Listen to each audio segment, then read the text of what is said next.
You guys look good over there? You guys think you look good? Yeah, looks fine. Fuck yeah. Let's do it. I'm ready, bro. You guys ready? Yeah, let's Sure. do it. Yeah?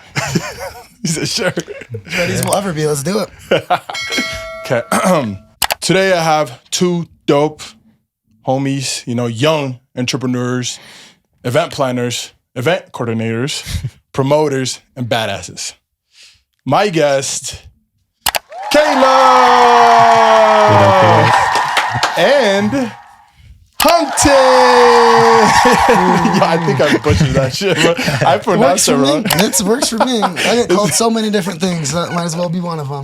It's the fucking accent, bro. I said Hampton. Is it Hampton? Hampton. Yeah, you Hotel. go. See, there we go. I'm getting better, bro. That's all that matters.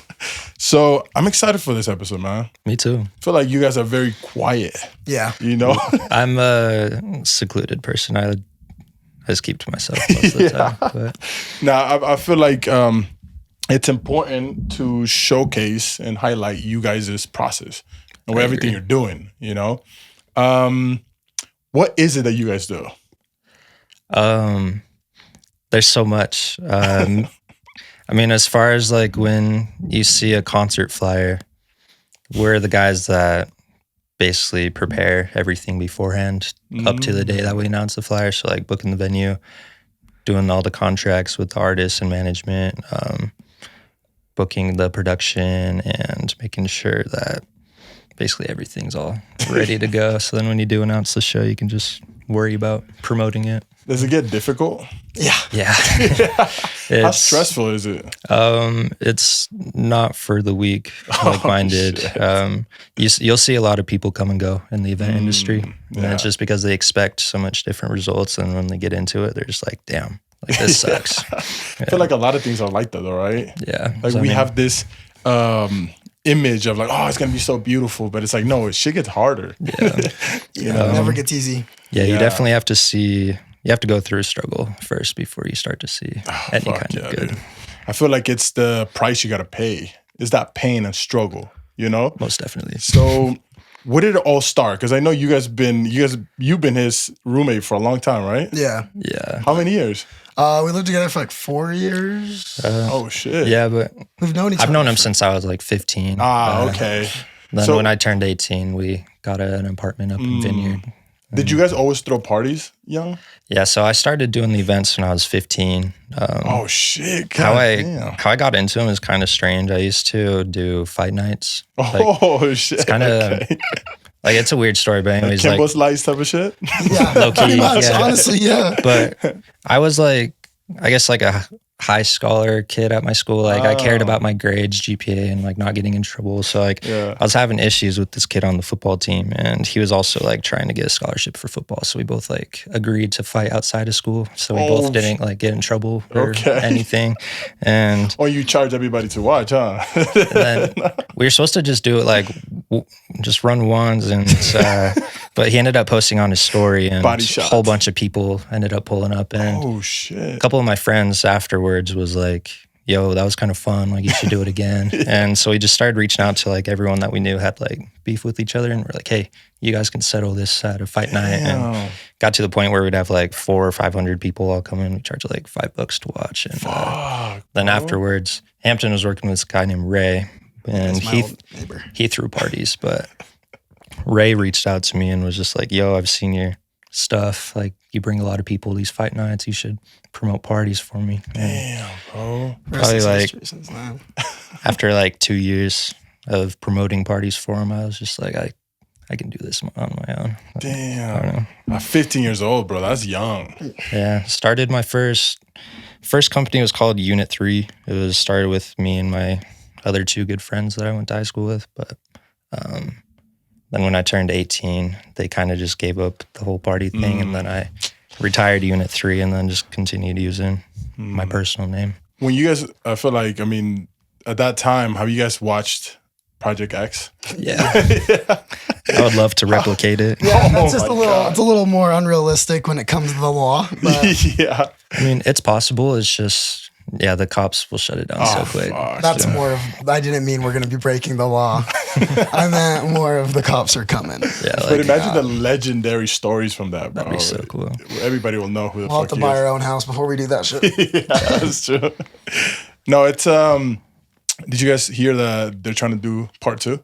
Oh, really? Project they? X part 2, bro. Like Damn. same guy or Yeah, well, the guy, remember the guy who had like a vest, like a Yeah. really nice Yeah. good He's boy vest? goofy looking? And Yeah, he posted a YouTube where he's just like, he's old now, you know, he's bald. So he's just trying to find out like it shows like how he's trying to get everybody together, like the gang again, you know? And everybody's rejecting him. Everybody's like, nah, shut the fuck up. We don't even like you no more. Like, bro, like, fuck off. Yeah. I'll help him out. Yeah, Oh, shit, dude. I'll shit. help him. Yeah, if he wants to do it, get in contact. Yeah. Reach out. Was it really hard for you guys to like, I mean, you started this journey, I feel like it was tough because you're doing it in Utah where partying is not a thing, really, you know It's what I not. mean? Yeah, you'll get a lot of hate for doing it. I mean, I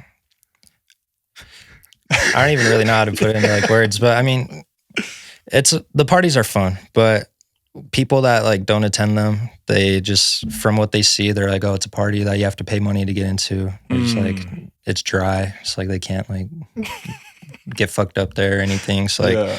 a lot of people will be like, what's the point of going to that? But there's always a big crowd that comes every time. So I mean, people enjoy it. But as far as doing like concerts in Utah, doing hip hop shows is a struggle. That's the hardest. Yeah, that's I feel like it goes against all the Utah culture. Yeah, You know?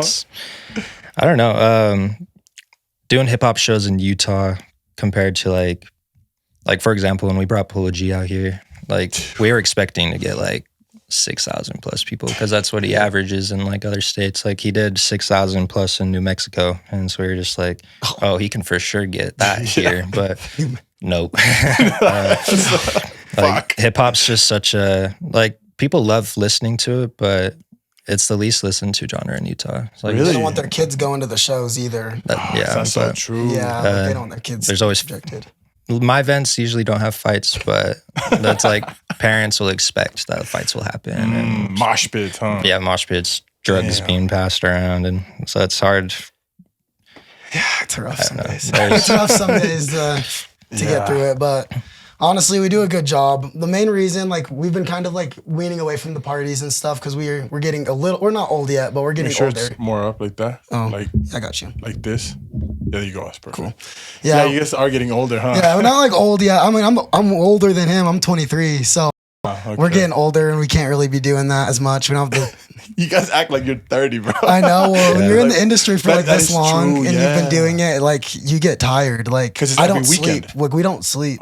Fuck, Like bro. people think it's like you wake up and it's like this fun thing where you're just going out and like hanging out. Oh no, it's not fun. Like I'm tired all day. You're aging at a faster rate. I Yeah, feel like. that's what it feels like. But you got to work towards retirement. So Yeah, that's true. I mean, I feel like, you know, in your industry, you gotta stay up all night and sleep all day. And your schedule is fucked, right? Yeah, I'm nocturnal for sure. Oh shit, bro. I feel like even if you sleep the whole day, it always fucks you up. Because it's like you have no it's REM like sleep. we were created to sleep at night. You know? It's weird, bro. So where did everything get real? Because I know you guys probably started like small parties and stuff, you know? Yeah, But when did it get like, fuck, I'm about to invest a lot of money into this shit? Yeah, so I mean, I only started doing concerts like a year and a half, 2 years ago. It's like I'm still like in the beginning process, but like the parties, I was at like my 5th year doing that when I turned like 20. And then when COVID happened in 2020, everything like stopped. Yeah, and we were all like, all of the event hosts were like, What do we what do? do we do? Like, we might have to get a job at like Costco or something. But Go to Walmart. Fuck. Get a real job. and then when everything started opening back up, that's when like the hype went through the roof because everyone was just so ready to go outside and finally do some things. Like the parties for the first year after COVID, like Halloween, New Year's, we were averaging 5,000-6,000 people every party. And Damn. we used that money. And because like these parties were so big, another thing that makes Utah so unique is we're the only state that throws like parties at this large of a scale. No one else does what we do. Like you'll never, else. like you'll see like big clubs and stuff doing big shows, but as far as just like DJs playing music for people to just go and dance, like you'll never see as big as a crowd as they do in Utah. Damn, that's so true. So like a lot of promoters out of state will see our shows and they're just like, how are they doing that? And really it's just because Utah, like there's just nothing ever going on. So when a party does get announced, they're like, oh, finally something to do. Yeah. So everybody's just want to there. go out, bro. They want to be outside. Yeah, but it's too cold here, and so it's like it's hard sometimes. Like I know I don't want to go outside ever. No, yeah, fuck that, bro. And then the winter, it's hard to get anyone to drive anywhere because the weather gets bad. So Utah's a weird place to do things, but it's also just a great place to live. Though. Yeah, that's true. Fuck. So you have to sacrifice a thing for another thing. So. What's been the biggest fucking show you guys ever? Well, the biggest show that you guys ever thrown. For sure. Biggest show, probably Eneli Chapa. That one was.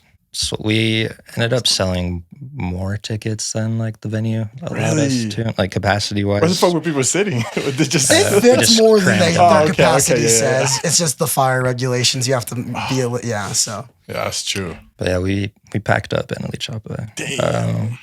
Polo G did have a lot of people too. It was just in such a big open space. It didn't look like there's that many people. Like there was a market. Like we had like 3 bars that were off site. Like it was like a lot of people in a lot of different places. Oh, okay. And there was a lot of people in Salt Lake just that night in general. So.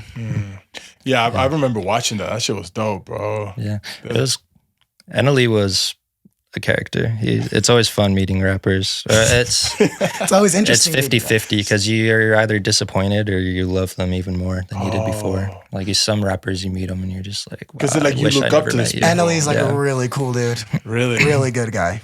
Well, he's so about spirit. Yeah, like he's just a really like and it's not like he's humble too. Like he knows that like he's grateful for everything he has. Like he's a humble dude. How important is for an artist to come to you guys? Because in reality, you guys are the like the pillar of all this shit, right? Because an artist can be very talented, very good, but if they don't have promoters like you guys, where are they gonna, where are they gonna be able to show off their skill, right? How important is for an artist to have a good business mindset? That's a great fucking question. Very important. Because if you guys don't fuck with them, then you guys never get them back, right? Yeah. We'll never. If we don't like you, we're not getting you back. That's not happening. Sorry, were you? My mind got confused. Were you asking like, how important is it for like the artists to have people like us running their show? No, how important is for them to just like be good business people? You know, being a good business person, like being cordial at least, easy to work with, Yeah, like having a good attitude. Hip hop artists, especially, they have to give off this persona of like being hard and like we get it, not taking no for an answer or whatnot. But so a lot of these artists, like, I feel like a big reason why a lot of them aren't relevant anymore is just because they have like such big egos and they don't realize that they're just fucking up the business. Yeah, that they're ruining their name day by day. But like YBN Namir, for example. I was waiting for you to name drop him. I was going to eventually. What did he do? That was the worst experience of, like ever. Fuck.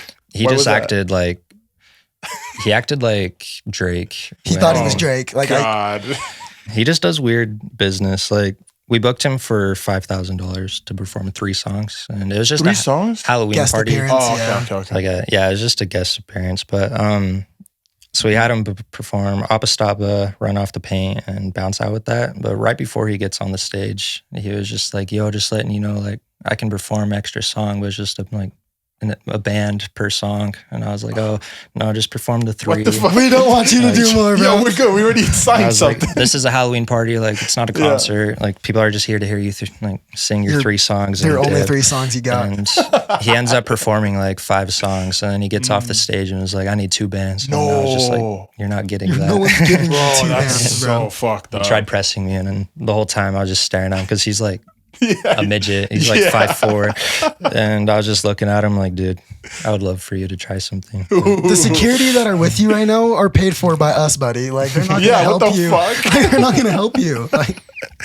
no, that's sad, bro. Because it is true. They fuck up their career just by trying to be someone they're not. Yeah, a lot of them just ruin relationships. Dude. And how important do you think relationships are in the music industry? Doesn't matter how much money you have, doesn't matter like how much clout your name has, because if you don't have like a built-in relationship with a lot of these people, it doesn't matter. Like your network will take you so much farther than anything else. And a big way to get, I don't know, it's just more just the respect you show people. The more caring you are towards them, the more likely they will be to present you more opportunities or like think of you when something comes up. I don't really know how to even word it, but the relationships you build are so important. And a lot of these hip hop artists they'll burn bridges with so many people because they think like, oh, I can do this without you. Like, I don't need you. Yeah, bro. Type thing. And next thing you know, they're YB in the mirror, begging people to do look at features. Corday. Look how good he's doing for being a good businessman. Dude, that is true. And then look Yeah. at him. That's how you know. Well, talent. Talent goes into it as well. But I feel like your network and relationships are gonna get you to rooms that talent never will. 100%. You know what I mean? Sometimes it's just, bro, I like how your energy feels. Come here. We'll do something together. I don't even know, but we'll do something. We'll figure it out. Yeah. Yeah, that's how I got my first concert. It was going back to the question, like when things seemed like real in the moment, was after those big parties. Los Angeles team had reached out to me and they're like, hey, we've seen your stuff in Utah. Like, we want to collab with you. Like, we want to take our company out of Los Angeles and move it to Salt Lake. And that's when we... What is it called? Big Back. Big Back? Big Back, yeah. Shit. They're fire. They're they ended up booking...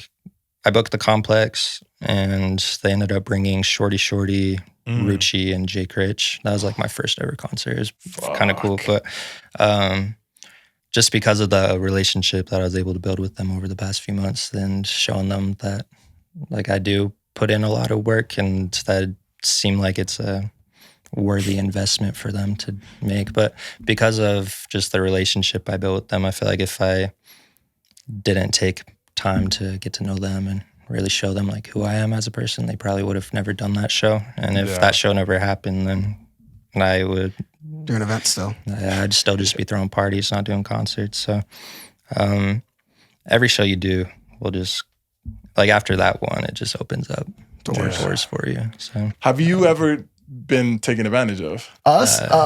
Yeah. We're young. You got to realize we're also young, so you got to learn. So all of our mistakes have kind of been in the past, though.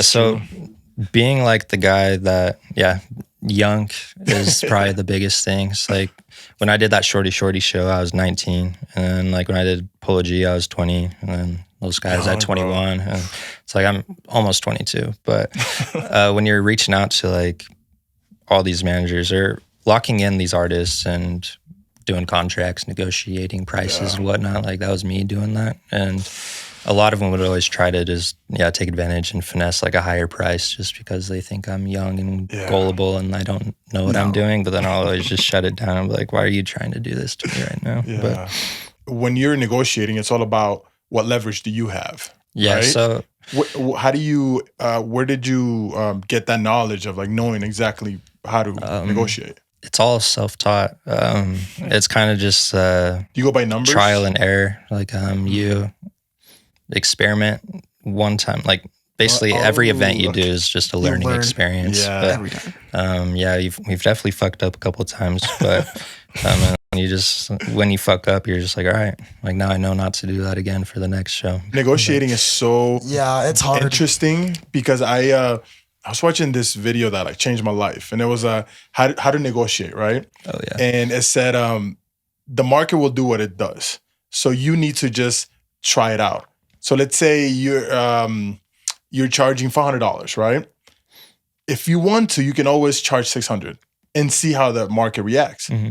If they react with yes, and fuck it, keep going, and you keep pushing it, until the market says, okay, stop. Yeah. That's when people stop saying, no, fuck that. I don't want that, right? Because your value is not up to par, right? Yeah. And that's what I've learned, that it's just like, keep pushing it until the market says, hey, okay, they're like, okay, cool, we're going to go a little bit back, and now it's my turn to make more value, right? So it doesn't mean that you got to stop. No, now you're like, how can I bring more value? That's how you can keep going up and up and up, you know? I do like that. Haven't seen that video. And like, and like, we kind of do that in a sense when it comes to our ticket prices. Like now we kind of know when it comes for events, especially. Like we know where our value is, so we can evaluate ourselves pretty well. Yeah, as far as negotiating, one thing you can take advantage of is that it is Utah and it's not Atlanta or Houston, Texas. So like a lot of these artists I have brought out, one thing that I am trying to do is get artists that have never been to Utah before. Oh, that's smart. So like Jake Rich was the first time being here. Rucci was the first time being here.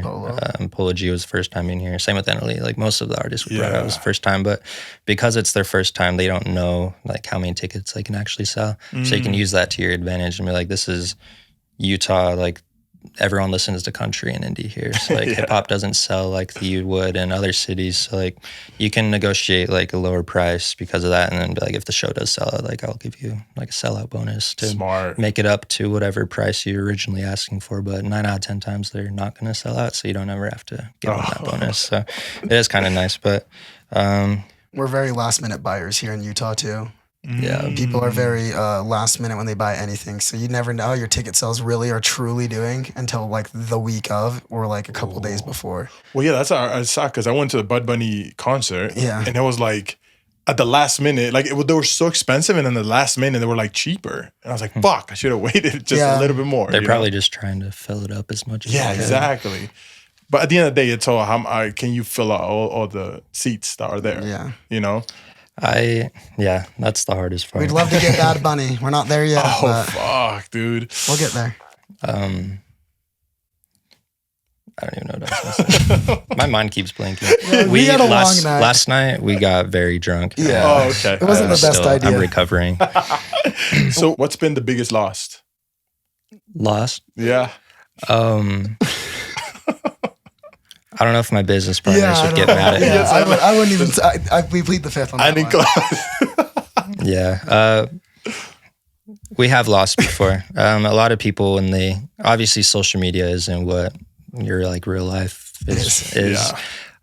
So I mean, when you're trying to come off as like the big top promoter, like even if the show goes bad, you still have to make like all the people that didn't attend that show, they're still going to see like how it went, like everything. So like, you still try to make it seem like it's a successful event. Dude. It's like every show's been good. Every show's like had great feedback. Nothing's gone bad. It's just like some shows just don't sell as many tickets as we wanted. It's like we don't like break even or we lose a little bit of profit at the end of the night, and it's like. That's just going back to the learning experience. Part of the game. Now I know like what to do better next time, what not to do, and it's just all part of the struggle. Like, I feel like after Eneli Chapa, we did really good on that show, and then Polo G was where we kind of like hit the like. We didn't like do bad off of Polo G, but going from, because that show is an outdoor venue. So like we had to get like porta potties, hand washing stations. We had to barricade off the whole like block. And then, we had to get crazy insurance permits with the city. So like it was just very stressful. License to sell liquor outside. That's true. Fuck. So I mean, just there's a lot that went into that show. And then that's kind of like when I realized I was like, all right, I need to step back and do a little bit smaller shows. Well, is there a difference between inside license for liquor and outside liquor? When it comes to like being able to drink outside, there's different rules. You can't really, because you can't really go outside a bar and even drink in most places. That's true. So, I mean, it's mainly here in Utah. Utah's got really weird rules when it comes to liquor. Yeah, it's just, even if it's outside, you have to still be in like a sectioned off area. You can't just wander around the whole place just with it. As promoters, is it scary that nowadays, people buy likes, buy follows and everything, right? Yeah. And when you're making a deal happen, how do you deal with that? Because the artist might not be as big as the artist shows. Well, that is a good question. most of the time artists, like their management, have access to like their analytics through like Apple Music, Spotify, whatever. So you can ask them in advance, be like, hey, like how many monthly listeners does this artist have in Salt Lake City? And if I don't even know, I feel like then you could still kind of rig it in a way, but that is true, bro. I like SoundCloud. At the end of the day, it's really just a gamble. Like it's a business, a risk you have to take. Like I think this guy's gonna go good, and then you never know until you try it. So, what's you guys' dream artist to bring to Utah? Ray Shremmerd. Yeah. Oh, really? We're huge fans of them. Like that's more of like it's like super doable for us to do it. Yeah. And it's like it's gonna happen. It's soon. like we really can't like we've kind of put it off because it's like that's like a bucket list item for us. Oh, so doing it so soon, it's like would like kind of like be hard to do other people after. Like damn, we just did what we wanted. Like But yeah, Ray Shremmerd. I went to their concert by myself, and I've seen them twice, but I don't even know. Like I don't fangirl over anybody, but them is all different. Like I can tell you their whole like backstory of just like where they grew up, how they got into the music and everything. Boys. I've like idolized Sway Lee, and I really want to be like the next guy to bring him out here again. Oh shit! Yeah, he hasn't been here, right? No, he's been here a couple They've been times. here 3 times, I think. Oh, maybe more. They've done a couple shows at the U. It's been a couple years. But they haven't really done like a concert here. Oh, okay. But that's fucking dope because my dream guest is Post Malone. Oh, yeah. That'd be cool. See, that'd be really cool. He just does a lot of, especially here, he does a lot of his own shows when he does it here. Like he put on the High Festival. Yeah. That was his festival. Post Malone's? Yeah. He was he owned half of the High Festival. Really? Yeah. Oh shit! I didn't know that. So yeah, that's why he he was insane. He's so good. He's so talented. Well, he's even the personality. That's yeah, what I everything want. about him it's is just awesome. like fuck, dude. He's like the nicest guy. Like exactly. Awesome. Everything about him is awesome. So I bet have you guys are you guys working for that to get Post Malone someday? It's tricky. Like if it's possible. What's the bag? What's the bag for Post Malone? Do you guys know? Over probably 1.5. God, but damn. It's hard doing like Rolling Loud, for example. A lot of music festivals. A lot of these artists that are like headlining artists for these festivals. A lot of them are in contracts. So like that's true. Like Ice Spice, Sexy Red, all these new big girls. They haven't been able to do their own shows because they're in contracts with like Rolling Loud and Coachella and whatnot. So Post Malone, for example, he has a contract with Live Nation. So like any concert he does has to go through like Live Nation, and Live Nation does not like working with other people, independent promoters. So, especially for someone. So it just depends on if the artist is in a contract. Then if they are, then you can't touch them. So damn. So at the end of the day, it comes to networking. Yeah, right. Because if he says like "fuck it," I like working with you guys, then it will happen. You know what I mean? Because then he talks to Live. Or do you think there's a? I think it's a little bit more than that. They're they're the powerhouse in LA. True. Like they're the powerhouse. They're like the Amazon. They're the Walmart. The monopoly of all. Yeah, this shit. So they got it on lock. But we wanna go the other route. We want to get the other big guy in Utah, Mr. NBA Youngboy. That's who we want. Ooh, yeah. I've been working towards him. For over a year now. How hard is that process? Because, he comes in here, everybody's like fucking shook, right? Like, goddamn, right? Yeah. But you are a quiet guy and like, what the fuck? I'm gonna go this way. You know what I mean? How do you get to him? So first, I didn't really like, have you seen like videos of people when they show up to their city and they have to like check in? Like, have you ever like seen that? I didn't think that was like even like really a thing, but here especially when we brought Polo G out here, he was like about to get on the stage, and I was being the stage manager, just going from like the green room to the stage and be like, hey, like you guys go on in 10 minutes, but I just kept getting this no caller ID phone call. Oh shit! I was just like, okay, like I'm gonna like these guys will not leave me alone, and so I answered it, and it was NBA Youngboy's management, like his manager Alex, and they called and they're just like, we're out front and like Polo needs to check in, and we're just like, damn. What the fuck do we do? And, Alex was like the only white boy, but then everybody else was just like ski masks and like looked very intimidating. And scary boys. I mean, I don't be in this like streets at all. Like I'm a suburban kid. So, that shit, bro. Nah, and then after I met up with them out front.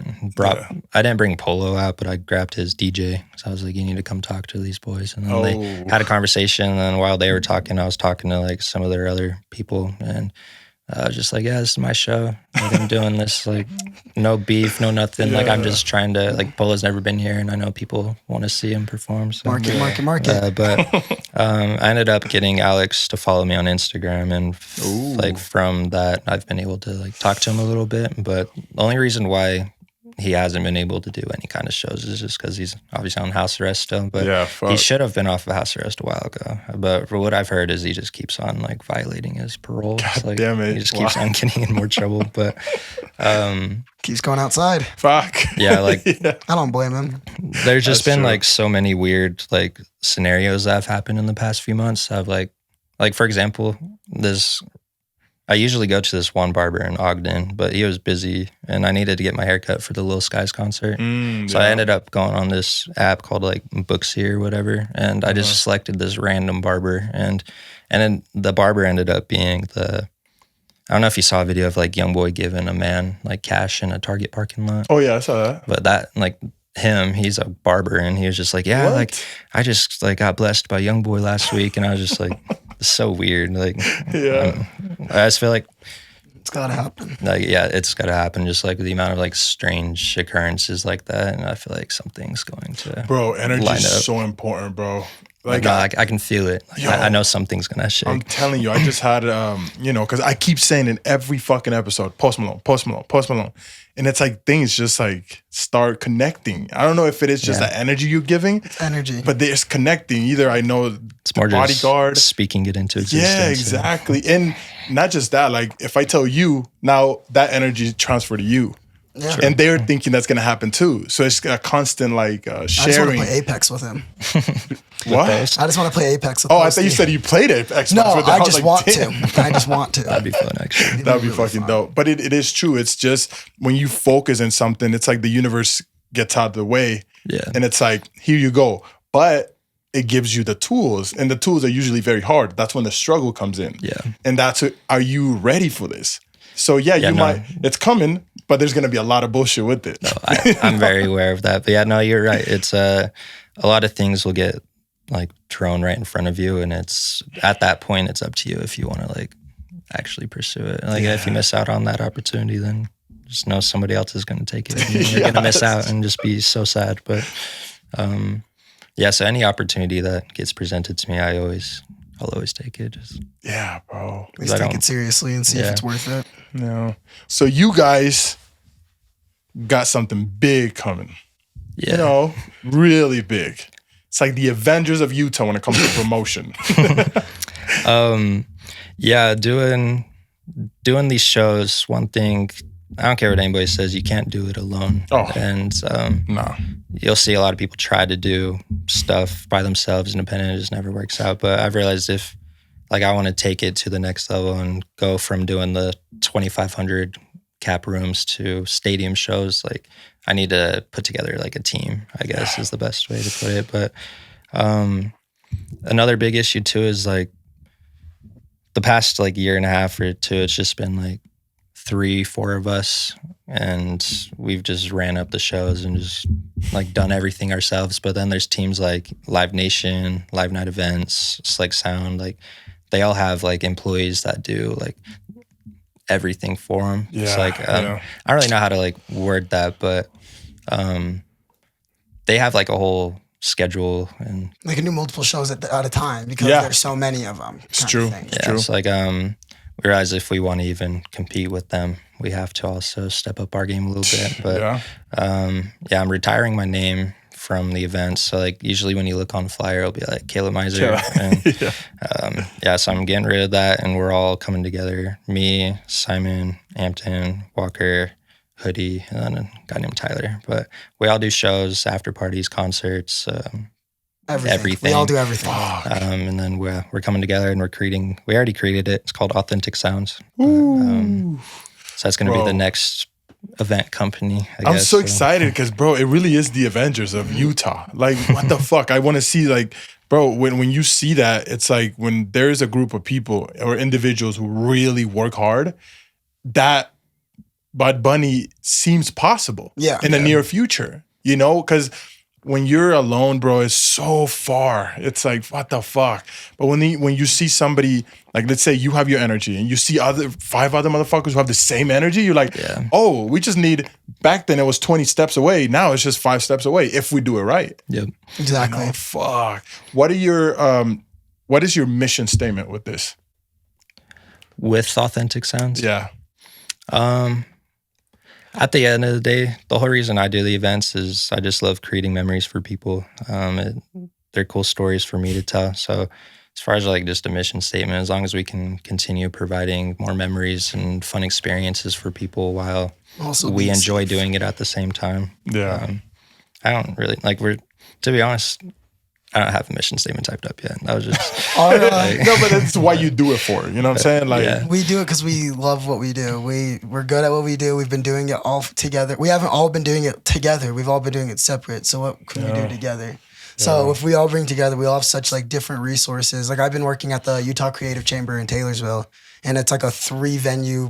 I think our biggest room holds about 2,000 people. And we throw events there. We have access to it all the time. So we can do our concerts, after parties there. So we have such like a big mixed things that we can do. So it's like, why don't we all get together, make it fun, safe, making sure everyone's having a great time, change kind of like the culture in Utah and make it more like appealing to other, when we get an artist here, make it more appealing that they want to be here for a couple days. Oh yeah, 100%. We need to change the vibe and what we're known for. And like, I think like with the parties, like us kind of stepping away, they won't be as common. They're not going to be like happening as much.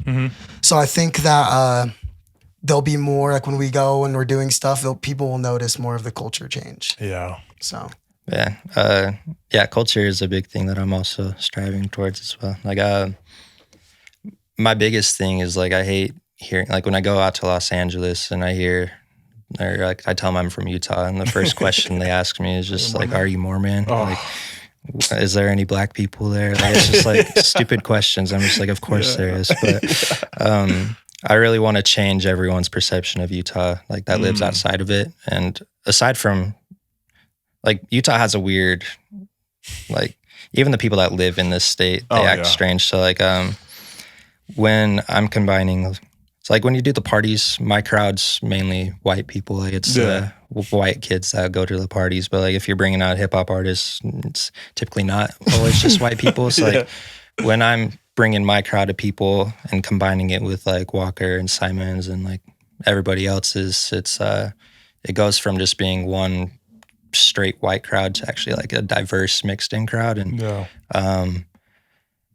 don't want to like call anybody racist, but Utah, like a lot of these white people have like trust issues showing up to these events with like a bunch of black people. Yeah, like, I'll say the black people part. I got you, bro. It's like they just have trust issues. Like they think that like a shooting's gonna happen or like something weird's gonna go down. That's also what I want to be known. That's what the white people do. We're not gonna shoot just a bunch of people for fun. Like that's crazy. Kind of like why we did the Juneteenth show with Polo G was, I saw a TikTok. It had nothing to do with the guy's skin color, but it was just a black guy in a gas station in Utah, and all the comments were just like, wait, there's dark-skinned people in Utah? God damn, dude. I was just like, and like the first thing that came to my mind, I was like, man, like when I'm doing these shows and events, like those people are the ones that make the crowds like so fun and energetic. They're the ones that start they're the best people the dance pit, like the circle, and they're the best people to even party with. And I would rather be with them than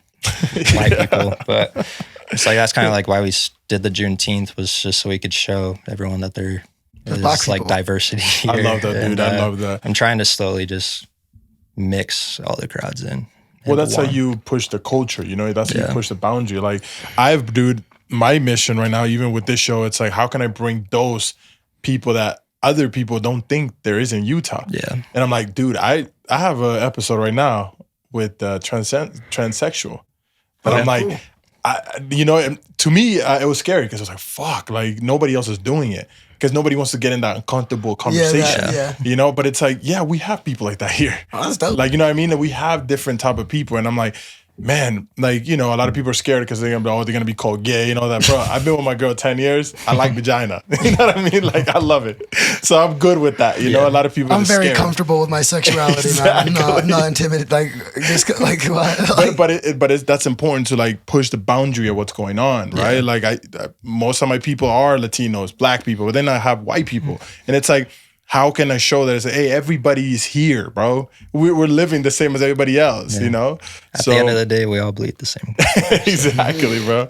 No, but I think that's gonna be a big switch for when it comes to that urban, you know, party community here in Utah, because nobody else is doing it. Because everybody else who was doing it, it's getting together. So it's like we all gonna have to go to the same place now. You know, so what do you think of the promoters who are fucking up everything else in Utah? I'm not gonna say shit. Yeah, I ain't say shit. You got that one. It's hard doing business. Like, for example, the complex, they refuse to work with new promoters now, and good, unless bro. you do, like, unless they already know who you are, you can't book the venue. So I like that. That's good. It's like I've had a lot of people reach out to me and they're like, "Hey, how do I book the big room?" I'm just like, "Sorry, like, you can't. Like, the complex isn't going to respond to you." But it's because there has been like past issues with other promoters in Utah that just do such bad business and they ruin relationships with the venues. So like, when you do reach out to these venues, even though like you have no association with whatever person ruined or put a bad rep on the hip hop party scene, but so it's hard like convincing them, being like, I'm not going to do you the exact way like these guys did. Like, I do good business, and it was always hard convincing them that too, just because of how young I am. And like, they just, a lot of times like venue owners, they're all in their like 40s, 50s. It's like when they see like a 19, 20-year-old kid approaching them being like, I do good business. And they're like, they're like, no, you don't, bro. They're like, you just barely got out of high school. It's like, it's always hard just convincing them as far as that. But other promoters, you have to be picky with who you work with as well, because I know if like you brought on some of these promoters that have like, it doesn't even matter if you're bringing someone like Drake or SZA, like if a promoter that has a bad rep, if their name's on the flyer, like people aren't going to attend just because they don't respect that person or they don't like him. I mean, Drake and SZA might be a little different. But I don't know. Like, I know like in the past, like I've seen people like, it's mainly like a lot of the club promoters or like people that work in the clubs in Salt Lake that have the bad reputation. Bad reps, but it's like, it's always hard. My mind just went. Kaleb does it because you're trying not to say names, and I know exactly who you're trying not to say. Bro, one of the reasons why I wanted to bring you up is because I fuck with all of you guys. The ones that are doing it, like the ones that were starting the authentic sounds, I fuck with all of you guys. That's the fucking, you know, you guys. I've worked with you guys and everything, but I've gotten burned as well from some promoters when it comes to this shit, right? Because they promised me to have a artist or something, and I'm just like, fuck all those people. I'd rather go to a team that actually is doing good business. Tell you straight up. Exactly. You know what I mean? So it's just the communication and everything. Those people always burn themselves every single time. Yeah. It, like, without a doubt, every single time, bro. And I'm not saying like I'm perfect either in any means. I know, like, but you're real though. You know what I'm saying? There's a certain, I hate when people don't communicate. You know, communication is key. Yeah. It's like, how are you able to, no matter what the fuck is going on, if you just say, hey, this is how I feel, and then the other person says the same thing, then it's like, oh, okay, now we can come up with the balance, right? But when somebody is faking it or not even saying something, then there's no communication. You know what I mean? Yeah, so then that's when it fuck ups the business, you know? Yeah, like there's been times in the past where like when we're blocking in these artists, I'm always the one that types up the contracts and like does all the negotiating deals. Like there's times where like I'll mess up on the contract and they'll get away with doing something that shouldn't have happened, but because it wasn't like in the contract, so like that's a mistake. Falls back on me. A bad person. But like as far as like the bad business or whatever, like working like with these people in the past, I just reassure them. I'm like, hey, I'm a young person in this show. Like I've been doing these concerts for a year. Like I know like nothing's going to be perfect right now, but if you continue working with me over time, like I'm only going to keep getting better. So like it's kind of just, it's a trial and error. Like, I see everything as an NFT. I see myself as an NFT. It's like if people are are investing in me. They're putting their money or whatever. Time, money. I have to just keep growing, or else that's fucked up to them. That's disrespectful for the people who believe in me. Yeah. 100%. You know what I mean? Yeah, I feel that. That's the pressure, the self-pressure. Yeah, bro. It's a big reason why I push myself too. Like these events are very stressful, and there's a lot of days where you're like, I don't want to keep doing this. Like, but it's people that support you and like that look up to like the work you've done, and it's kind of just like, hey, like I want to do it for them kind of thing. So Authentic Sounds in 5 years, where are you guys gonna be at? My goal is, or one of the few goals, I want to do a music festival. Ooh. And so hopefully 5 years from now, we have a music festival that's getting toured around the world.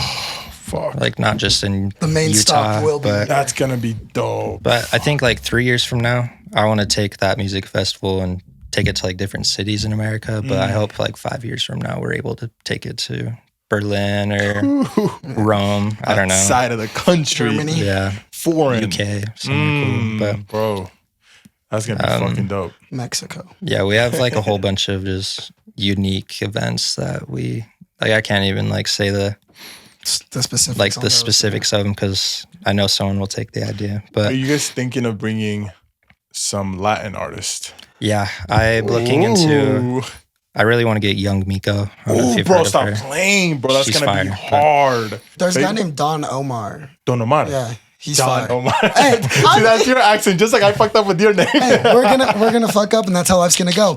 But I lived in Florida for a while, and He's he a was fucking really legend. popular in Florida. Legend, bro. Yeah, I'm just barely like getting onto him, but he's dope. What do you think a local rapper Yeah. could do to get your attention? Or like I'll start off by saying is your social media presence will always be like the first thing I'll look Yes. at. It's like Okay.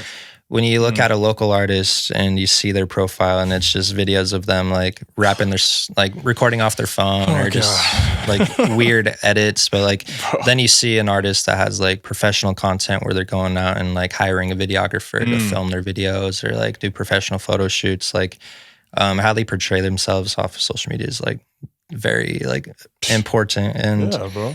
it kind of tells you like, because at the end of the day, like your Instagram page is kind of like your resume. 100%. So like when these local artists will like reach out to me and they'll be like, I want to do this. So I'm just like, you're not even like taking your craft serious. But How do you want me to take you serious? yeah, basically. So like another thing too is just a lot of them will wait for like opportunities to come, but then there's also local artists that like there's some locals in Utah that have like an ego, kind of like they expect to get booked for like to open for shows, but then there's other artists that understand that they're not as big, and if they want to perform, they're gonna have to go and like set up their own show. They're gonna have to go do it 100%. themselves. Like a good example is Kago, the kid. He's like, he runs his business better than like most of them. He's not the biggest, but he's out here grinding. He works his ass off every day. Shout out to Kego, yeah. Yeah, Kego's he dope. works his ass off more than most people in the industry. He throws his own shows. He throws concerts. He works on trying to put other artists on, not just himself. Like he does good business. Yeah.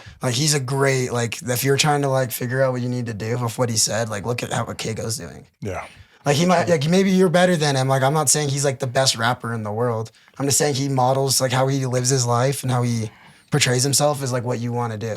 Fuck talent. Yeah. It's the energy that you're bringing. It's how you market yourself. Exactly, bro. Like if they bring energy, they're helping you build something. Yeah. You know, if you don't have energy, what the fuck, bro? You're just gonna tear my shit down. You're Like, trying what to the ruin fuck? my shit, dude. Exactly. Like, I'm excited for you guys. I'm proud of you guys. You know, this Appreciate is fucking this big time, bro. You guys are playing with the big boys, and while being a big boy, while being a young boy, like it makes no Trying sense. to, yeah. we're doing Young our boy, best. and be a young boy. You know what I'm saying? Soon. Hopefully it's, one day, like, dude. good by, like 2020, like 6, and we can God. get out and we can, Damn, bro. Nah, but yeah. So I'm happy for you guys, and thank you for being part of the show. no, thank you. Thank you for having me. Fuck yeah, bro. I'm telling you. Somewhere on, we'll bring all of us. Oh, We'll all be 100%. here. I want to have everybody. I think, like I told you, that I want to be able to, I'm doing this where I feel like one-on-one is cool, but there's certain energy With the that group. with the group that you're like, what the, like everybody has an opinion. Everybody's doing a certain gesture. When we laugh, we all laugh differently. You know, it's Facts, fucking yeah. dope. and it just brings more energy, right? Like you said, like alone, you can't do it, bro. You can't. You got to bring as much people as you can. You know, 100%. I'm proud of all the success you've brought yourself to. Thank I've you, watched bro. you grow over the years too, and it's cool seeing your journey going from, you know, soccer, music, podcast. Like, you've done so much, and I only know like 10 years from now who knows what else you'll accomplish and do, or even like 10 years from now, like the guests you'll be interviewing. Like, who knows? Like, there's so much endless opportunity. Drake might be in this chair I'm sitting in at some point in time. Like, come on now, let's put that out in the air. Like, you never know. Nah, I'm gonna be moved out, bro. Fuck that shit. Well, it could be with the positioning. That's what I'm talking about. that mic. Different mic. Yeah. This mic, just different chair. Hell yeah, bro. So love you guys. Drink water, and please, you know, stay alive because there's a lot of people dying out here. So Yeah. lot of Stop death. cheating. Be safe, stop please. cheating. Peace out.